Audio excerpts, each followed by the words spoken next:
살아계신 하나님 말씀은 마태복음 5장 10절에서 12절 말씀입니다.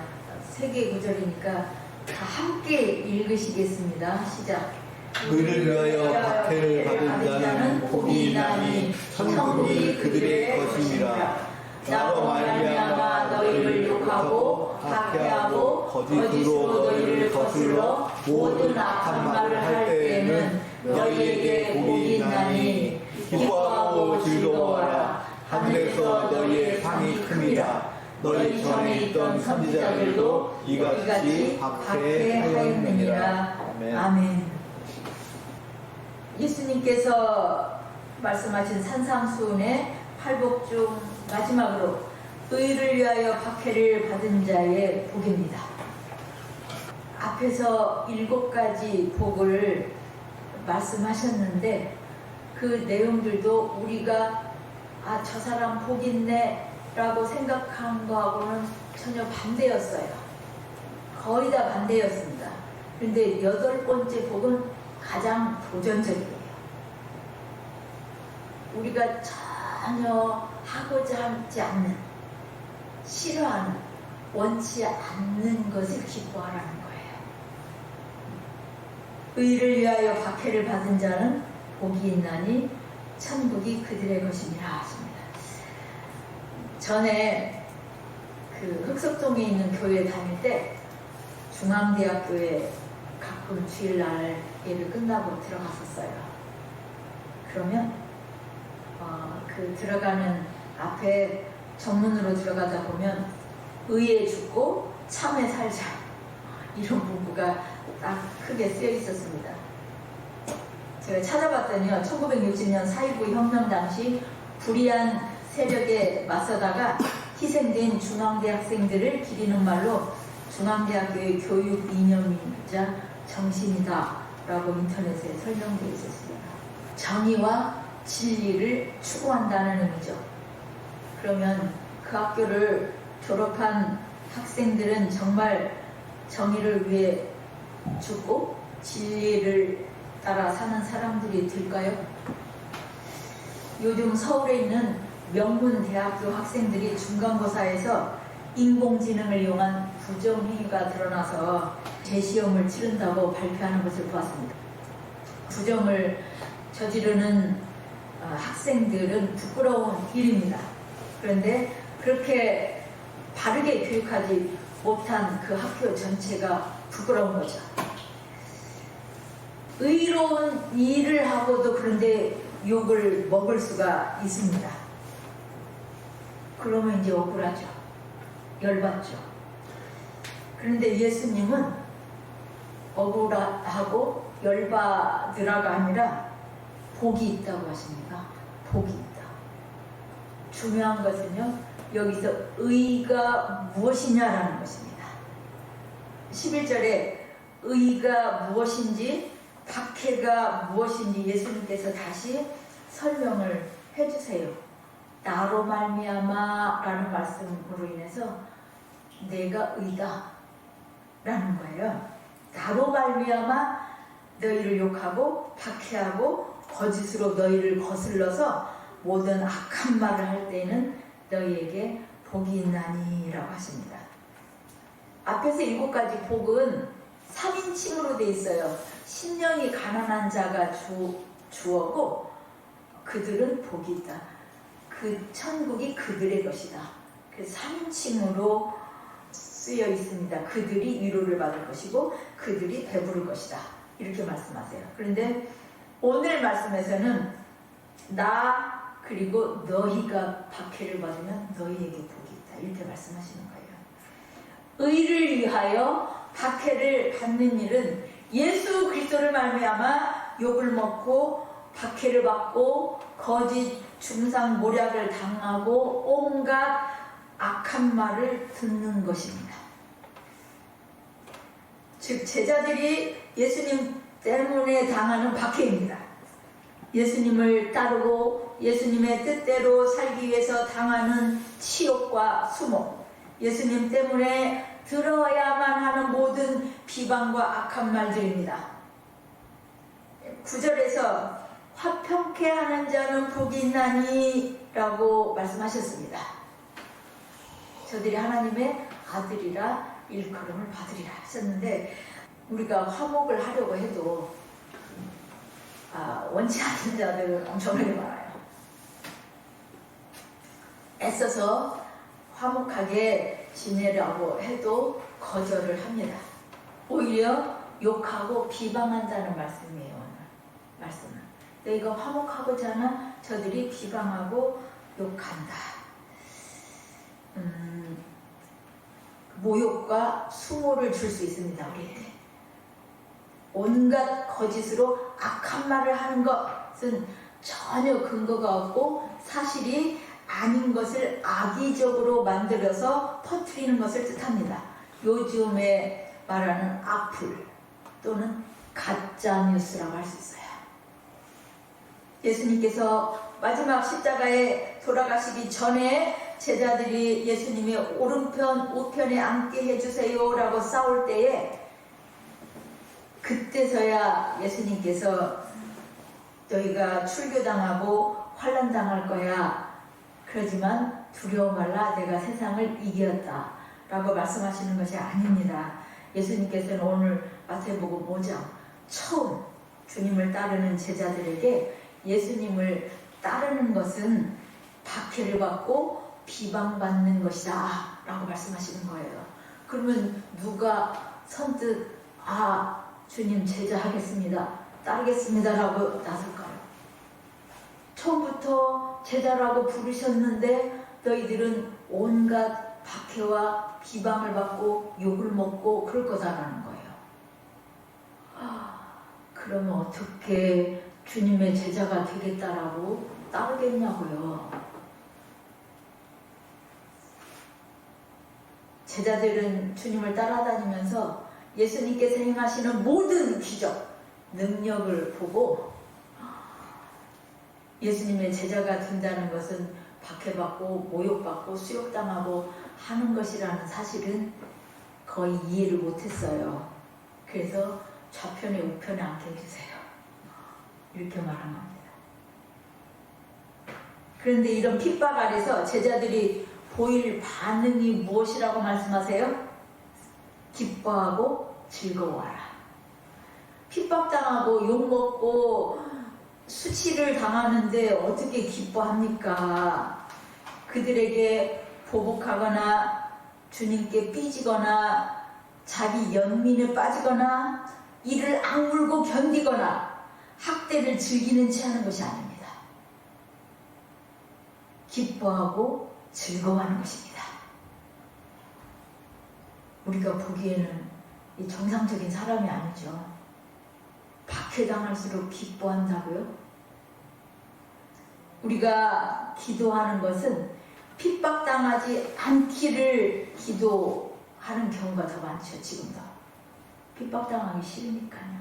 욕먹기 싫으니까요. 핍박당하지 않게 된 것에 감사하죠. 핍박당하면 감사하는 게 아니라, 기뻐하는 것이 아니라 핍박당하지 않게 되는 것에 감사하는 거예요. 우리는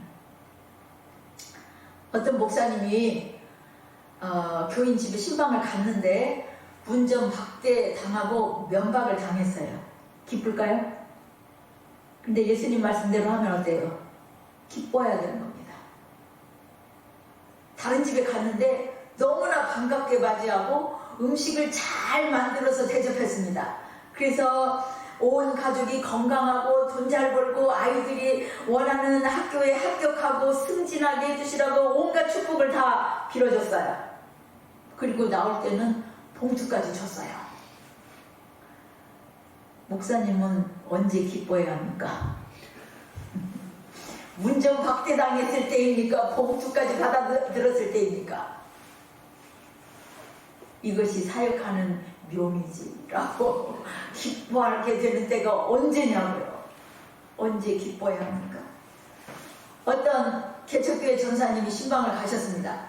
남편은 돈을 벌기 위해 멀리 떠나 있고 여자 혼자서 어린아이들을 돌보는 가정이었습니다. 여자 성도의 믿음을 위해 여러 차례 신방을 했습니다. 그런데 어느 날 그 가정에 신방을 갔다가 먼 곳에서 돌아온 남편을 만났습니다. 남편은 자기가 없는 동안 전도사가 자기 아내와 바람을 피웠다고 전도사님을 구타하기 시작했습니다. 아이들이 얘기를 듣고요. 전도사님은 얻어맞기만 하다가 그 집에서 쫓겨나왔고 많은 사람들이 그 모습을 구경했습니다. 그러면서 이제 저 전도사는 이 지역에서는 더 이상 교회를 할 수 없을 거야 라고 말했습니다. 그러나 몇 년이 지나서 그 여자 성도와 남편이 함께 교회에 나왔습니다. 교회는 그때부터 부흥이 되기 시작했습니다. 목사님은 그때 일을 겪고 나자 목회하면서 어떤 일도 힘들지 않았다고 했습니다.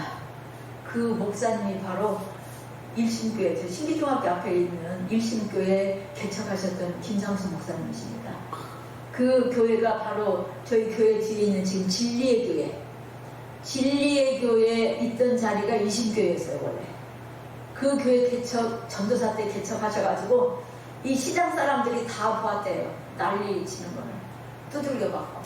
도망치듯이 그 전사님이 자전거를 타고 가셨다고 그러더라고요. 그것을 구경하던 많은 사람들 사이에 권사님이 계셨어요. 그래서 그 권사님이 저쪽 교회에 가서도 나중에 믿게 된 많은 성도들에게 그 말을 전해준 거예요. 그래서 그 목사님과 함께 끝까지 그 권사님은 일심교회를 섬겼습니다. 어떤 것이 기뻐해야 할 일입니까?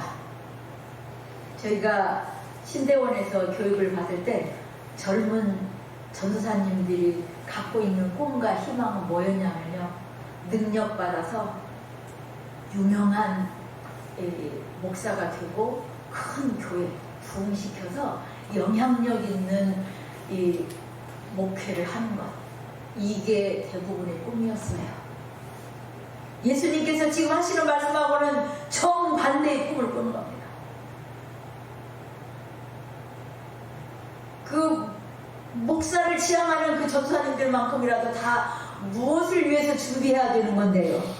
핍박받고 억울한 일 당하고 그때는 견디고 내가 기뻐할 수 있어야지. 이걸 준비해야 되는 시기에 딴 꿈 꾸는 거예요. 다른 꿈. 지금은 목회자들이 언제 기뻐할까요? 그렇게 큰 부흥까지는 기대하지 않사오니 핍박과 수고는 당하지 않게 해주세요. 쪽팔리는 일은 당하지 않게 해주세요. 이렇게 기도하지 않을까요? 신방한 성도 집에서 융성한 대접을 받는 만큼 축복도 많이 합니다. 세상에서 잘 되는 복을 주시라고요. 그래서 예수님 때문에 희생하고 천대받고 예수님 때문에 억울한 일 당해도 잘 견디고 기뻐하게 해주시라고 축복하는 기도하지 않아요. 그것을 복이라고 생각하지 않기 때문입니다. 교회는 예수님 때문에 박해를 받을 때 복이 있다고 가르쳐야 합니다. 예수님 때문에 여러분 욕먹은 일이 있습니까? 망신당한 적 있어요? 협박받은 일이 있습니까? 그런 일이 있어야 기뻐하지요. 그런 일이 있어야 기뻐하죠. 그때 기뻐하라고 하시니까요. 근데 왜 기뻐해야 합니까? 첫째는 하늘의 상이 크기 때문입니다. 상급의 약속은 공로에 대한 포상이 아닙니다. 상급은 하나님께서 그 일을 기뻐하셔서 대가 없이 주시는 것입니다. 땅에서는 모든 것을 잃을지도 모릅니다. 사도들은 이 교훈을 나중에야 잘 깨달았습니다. 사도행전 5장 40절에서 41절 말씀입니다. 함께 읽으시겠습니다. 그들이 옳게 여겨 사도들을 불러들여 채찍질하며 예수의 이름으로 말하는 것을 금하고 놓으니 사도들은 그 이름을 위하여 능욕받는 일에 합당한 자로 여기심을 기뻐하면서 공회 앞을 떠나가니라. 사도들이 무엇을 기뻐했다고요? 주님 때문에 능욕받는 일에 합당한 자로 여기셨다. 자기가 능욕받으니까 그것을 기뻐했다고요. 지금 예수님께서 복 있는 자다라고 하신 말씀이 그들에게 이루어진 거예요. 이 말씀을 듣는 제자들은 복 있는 자들입니다. 여러분도 예수님의 제자입니까? 복 있는 자들입니다. 무엇을 기대할까요? 능욕받는 일, 예수님 때문에 고난당하는 일, 예수님 때문에 수치를 당하는 일, 그때 여러분 기뻐하게 될 것입니다. 예수님 때문에 능욕받는 일이 없으십니까? 그럼 어떻게 해야 돼요? 슬퍼해야 돼요. 그런 기쁨이 없으니까 슬퍼해야 돼요. 나는 왜 이 예수님 이름 때문에 그런 일을 당하지 않고 있죠? 제가 뭐하고 있는 거죠? 하나님, 저는 그런 일에 합당치 않습니까? 슬퍼야죠. 나는 능욕받는 일에 합당하지 않은가 봐. 우리가 예수님 때문에 손해보고 예수님 때문에 눈물 흘리고 예수님 때문에 상처받는 그곳에 하나님의 나라가 임합니다. 그것 때문에 눈물 흘리고 기도하고 주님 때문에, 주님의 이름 전하는 일 때문에 손해보는 일, 그것 때문에 슬퍼할 때 하나님의 나라가 임해요. 예루살렘 교회 성도들은 예수님을 믿으면 박해를 당한다는 것을 알면서도 예수님을 믿고 따랐습니다. 그들은 예수님 때문에 가족을 잃었고 직업을 잃었습니다. 유대교 공동체에서 쫓겨났습니다. 나중에는 동굴 속에서 숨어 지내야 했고 산속에서 유리해야 했고 사막에서 방황하다가 끝내 굶어 죽기까지 했습니다. 그 중에 어떤 사람들은 끌려가서 모진 고문을 당하다가 결국은 현장에서 주의 이름을 부르며 순교를 당해야 했습니다. 그런 모습을 보면 믿지 않는 많은 사람들이 어떨까요? 난 절대로 예수 믿어서는 안 되겠구나. 나도 저렇게 죽을 거야 아마. 그럴 거 아니에요. 그런데 역으로 어떻게 돼요? 예수님의 복음은 불길처럼 번졌습니다. 그렇게 핍박하던 로마가 국교를 인정하는 순간이 와요. 스데반 집사는 돌에 맞아 죽는 현장에서 하나님의 나라 천국을 누립니다. 사도행전 7장 55절입니다. 함께 읽으시겠습니다. 스데반이 성령 충만하여 하늘을 우러러 주목하여 하나님의 영광과 및 예수께서 하나님 우편에 서신 것을 보고, 이게 죽기 전이에요. 지금 하나님의 영광과 예수님을 봤어요. 천국이 보였어요. 천국이 그의 것이었어요. 그리스도인의 박해 중에 가장 심한 고난이 뭐예요? 순교입니다. 순교. 지금도 그리스도인으로서 순교자가 될 가능성은 200대 1이고 선교사일 경우 이 가능성은 50대 1로 줄어들고 원주민 선교사라면 20대 1이 될 것이라고 합니다. 박해가 사라져서 우리는 고난이 없다고 생각하십니까? 우리 교회에 오셨던 범기동 선교사님은 순교하셨습니다. 지금 이때. 월요일에 시험이 있지만 온라인 예배의 유혹을 이겨내고 주일 예배를 하고 뇌물이나 청탁을 받지 않고 공정하게 일하느라고 훨씬 더 수고하고 세금을 정직하게 내서 많은 손실이 생기는 것 같지만 그게 정직한 일이고 승진하는데 불이익을 당하면서도 죄의 자리에 앉지 않는 것, 이런 것도 박해입니다. 내가 손해보는 것이 있어요. 베드로 사도는 이렇게 말합니다. 베드로전서 4장 13절에서 16절입니다. 함께 읽으시겠습니다. 오히려 너희가 그리스도의 고난에 참여하는 것으로 즐거워하라. 이는 그의 영광을 나타내실 때 너희로 즐거워하고 기뻐하게 하려 함이라. 너희가 그리스도의 이름으로 시험을 당하면 복 있는 자라. 영광의 영 곧 하나님의 영이 너희 위에 계심이라.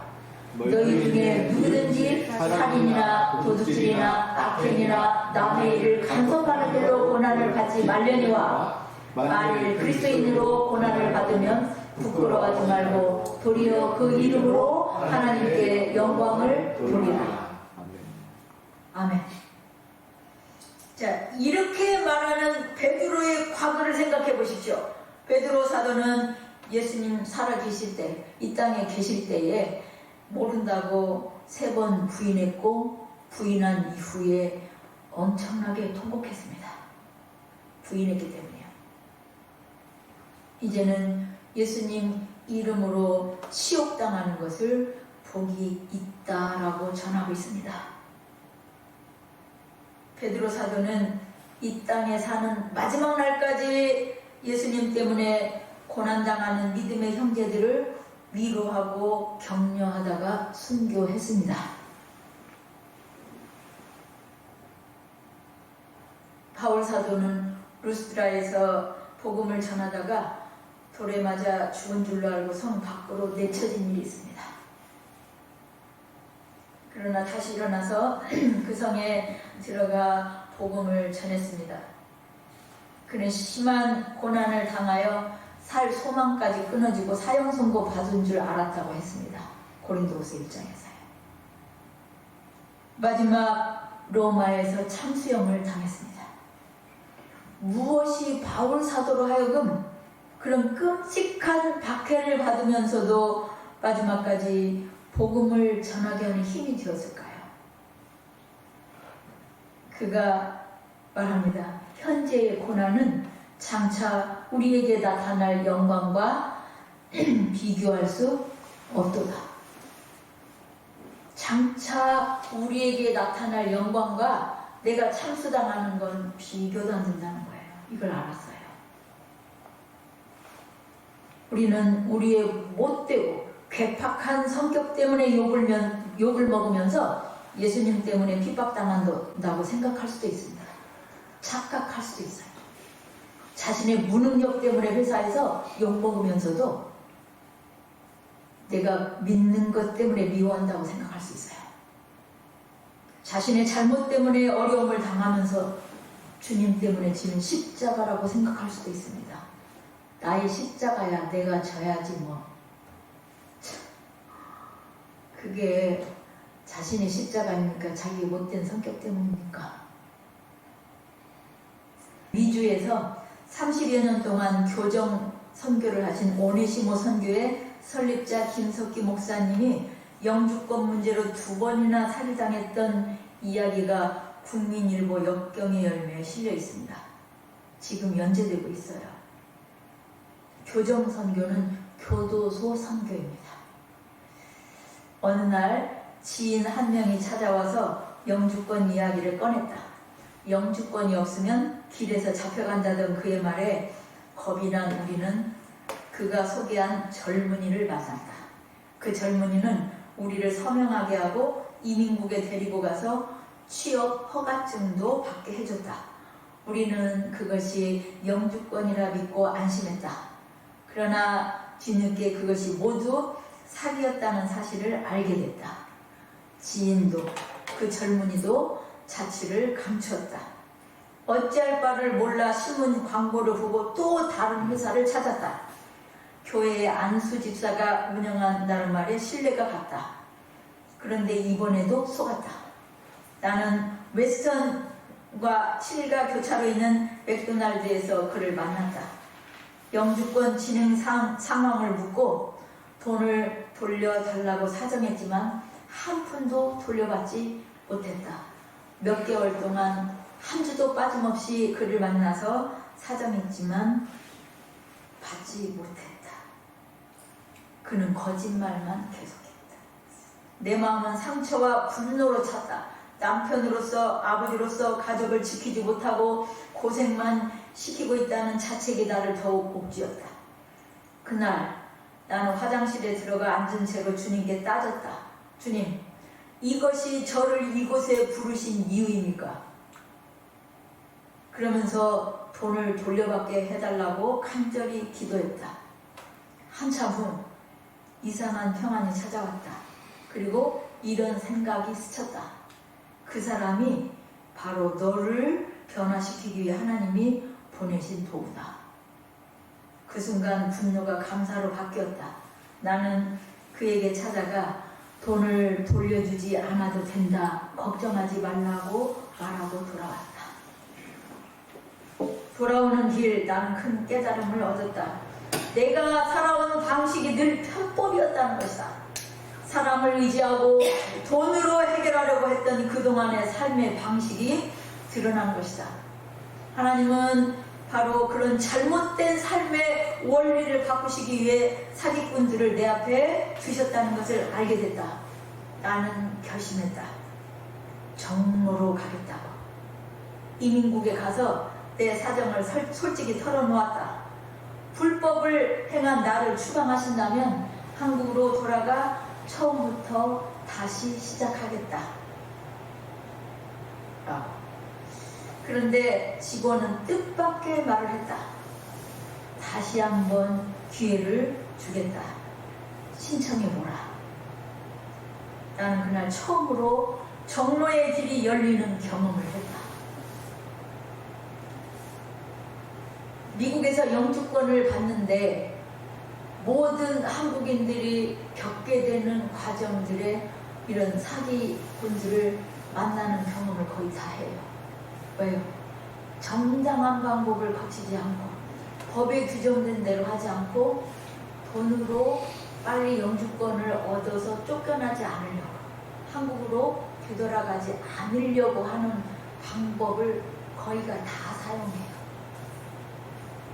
그런데 이 목사님은 자기가 얼마나 먼 거리를 다니면서 교도소 선교로 사람들을 변화시켰는지 그런 걸 법정에서 보였었거든요. 그게 이민국에서 받아들여졌고 변호사의 도움을 받아서 2년 만에 영주권을 정당하게 받습니다. 이런 어려움, 사기꾼에게 당하는 것은 이분이 선교사이기 때문에 받은 고난입니까? 아니면 편법 때문에 받은 겁니까? 그분은 선교사가 아니어도 그렇게 살면 안 된다는 것을 하나님께서는 언젠가는 고치셨을 거예요.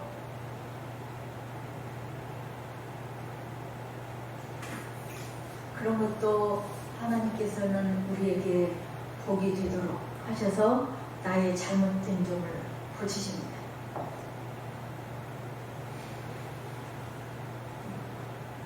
하나님께서는 복음을 전하면서 저지르는 잘못을 그냥 넘어가지 않으십니다.